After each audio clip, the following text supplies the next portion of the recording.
gagawa tayo ng Christmas cake and a cup. So ito, nag-start na nga tayo.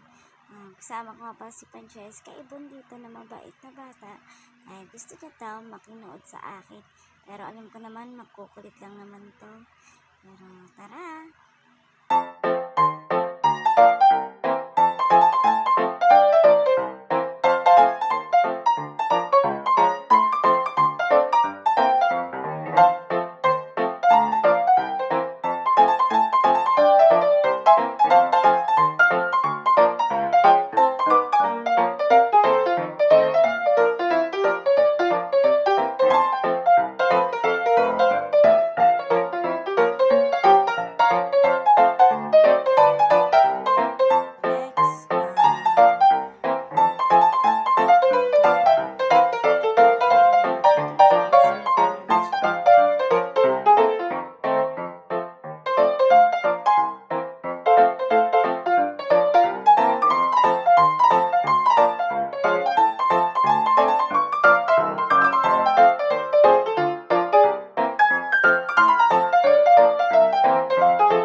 Ilagay yung dry ingredients. So, ito naman next natin.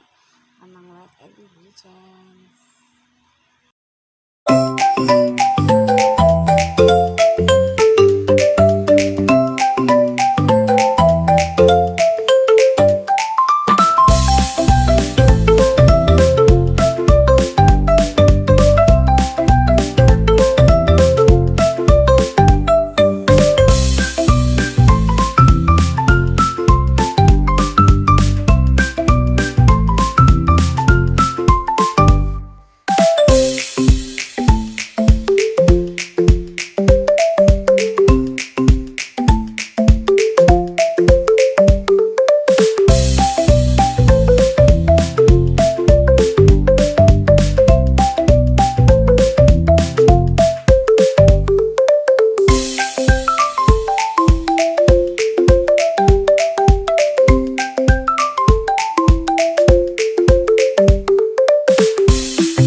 At nalo na aking baby ang butter namin. So, yan nga, padahalo siya, no? Effort na effort talagang mahal ko. Ang makulit.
hinala ko muna ang chocolate butter para hindi sumama po yung mga iba pang buo na hindi masyadong natunaw sa aming paghalo ng chocolate butter.